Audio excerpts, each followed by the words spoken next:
Hi, it's Wayne from Jiger ATV.ca. Welcome to the Jiger Historical Storage Facility in a secret location somewhere in Manitoba, Canada. Just had the Utah Jiger moved here.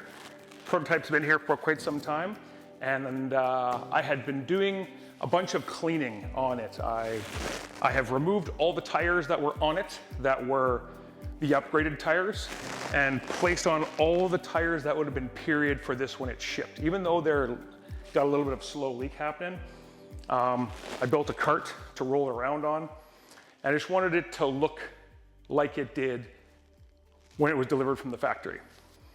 So it was really, really good to compare this, not only from the prototype, which is quite a bit different as well, but to go from this to the 152 and 197 is dramatically different. The Jiger 152 and 197 were truly a mass production machine. There was an assembly line, they were getting parts quickly, there was the demand far exceeded the ability to deliver. These machines, the first twin engine Jiger, were pretty much hand built. A lot of custom parts, a lot of special things made in-house that made producing them quickly very, very difficult, which was obviously one of Jiger Corporation's biggest problems. So yeah, I'll just do a quick walk around and just show you some of the things that make this one unique. I was able to get another red hand grip, which is really rare. They are a bicycle hand grip made from the 60s. To get one that has the same patina, once I cleaned them both up, you'd never know this didn't belong on here. It's identical.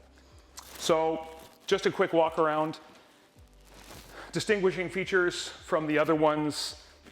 This did not have a headlight. The Jigers didn't start off with a headlight in the front. They came a little bit later. So this is basically the fuel fill cap.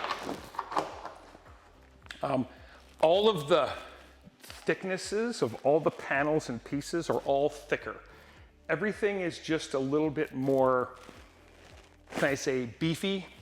The axles are a thicker steel. The sprockets are heavier. Everything just made it heavier. So I can see why on the 152s and the 197s, when they went to a single engine, that it was a constant fight to shave weight. Because, you know, with 152 cc's of engine, with clutches and belts, anything they could gain would be positive. So, although this machine ran great, there's so many things on here that just makes it impractical to make these kind of machines really, really quickly. The fuel tank was a custom-made fuel tank that fit right into the nose of the unit. So it was made in-house, and it just poured it up to the top. The front tray, tool tray, you know, parts tray, lunch tray, whatever you want to call it, ammunition tray, it was fiberglassed in place as well. The floor pan was removable, much like the other ones, but it's definitely a heavier fiberglass.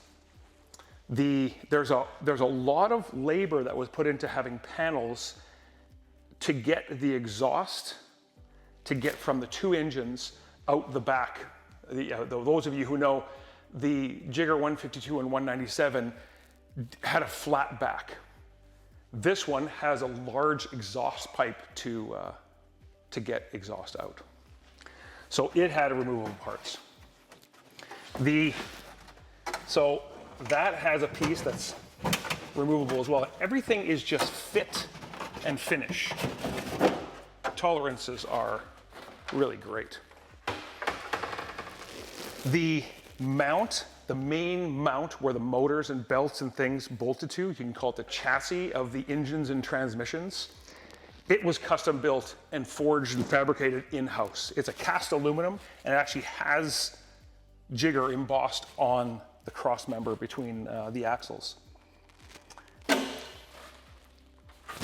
flip-top seat was very similar to the 152. It had flip-top seats. Here, obviously, you had to have access to both engine pull starts. And they just used a wooden handle with rope in between. But otherwise very similar to the 152. There's a strap that goes out the back of the seat and loops around the axles just to keep the seat from blowing away or shifting around, just to keep it in place. One thing I noticed about the tires when I put all the original tires back on, I mean, those of you who noticed, I've mentioned in the video before, these first generation of balloon tires didn't have a V-tread. It's just a straight tread with a tilt on it, with an angle put into it. So now you have, just like the V-treads, there's a left tire and a right tire. But the left and right was actually bonded in the rubber. So on the inside of the tires, you can see it says left and you can see it says right, depending on which side you want to put it on. So that's kind of neat. None of the other ones after that actually had that on it, or not that I know of. Yeah, so it's in really great shape. Didn't really clean the inside. The previous owner, as you know, this one came out of Utah. Let's just call him Utah Jim. Jim did a great job of keeping this thing greased and oiled. All the axles have oil. There's nothing in here that's rusted or dry. This machine was driven from, let's say I think they took delivery of it in 64 or 65. They had it insured and licensed to drive in Utah till 1974, I think he told me. So about 10 years of driving it a lot. Never was stored outside, it was always stored inside, kept clean, kept oiled, kept maintained. And after the insurance and license was taken on it in 1974 and put on a different machine, it was placed under a tarp and it was indoors for the rest of its life until today. So it's in amazing shape. I've said that 1,000 times. It's a great example. So I'll try and do a little bit more filming when I get all of them together. As you know, I have the prototype here that has no powertrain whatsoever. I have this one, which is complete. I have two Jiger 152s. One that was the one that used to go in and out of the La Salle River back in 2014.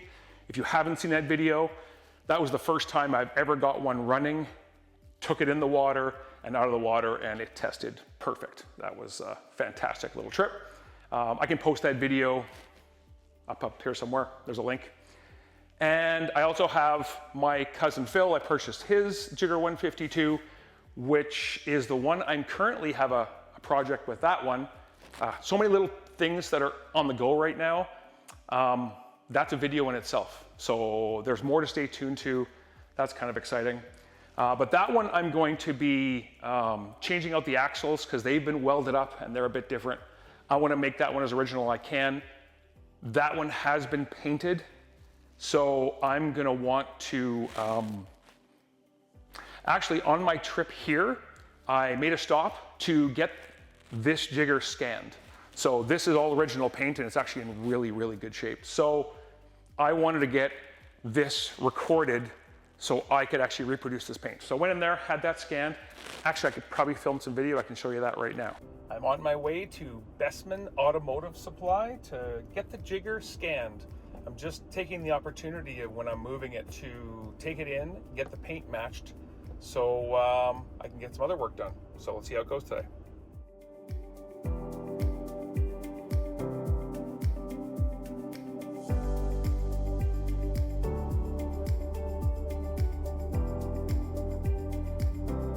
That was fast. I got my Bestman Industrial Automotive shaker can with the, I don't know, a whole bunch of numbers. Looks really good. And I have the formula to make that scan. So I'm gonna do a spray out and see how it looks. I mean, let's be honest.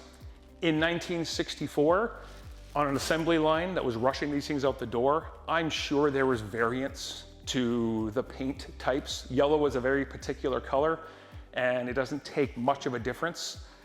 It's hard to get them accurate. The scan that got done, the fellow who scanned it, who did some samples around the unit, said he says he got it to 95%. I don't know what that means, but 95% is usually pretty good. If I got 95% on a test in high school, that would be pretty good. So I'm gonna do a spray out, do a test, make sure that they match, and then that will probably be the paint I use on my 152, and coming, well, maybe not soon, my 197. My 197, I have all the powertrain parts now. I have all the body panel parts. That one will truly be an assembly of at least 4 serial numbers, maybe 5. But that will be a complete repaint and get that one as original as I can. So I'm hoping to have them all side by side. If my landlord here lets me keep them here, I got to be really good to him because he's also one of my brothers. My favorite brother, in fact. Yeah, so here's where they are. I have pulled the carburetors off of both these Tecumseh engines. They're not aligned correctly. The previous owner's son had said to me he had tinkered with the carburetors. He did a good job. They were extremely clean, but there's something on those Tillotson's carburetors that isn't quite working right. So I'm gonna work on those. Maybe before fall I can get it fired up, but more than likely I'll work on those over the winter. I have many other projects to be working on. Super excited to tell everybody about some of the stuff coming up if it all pans out. So stay tuned.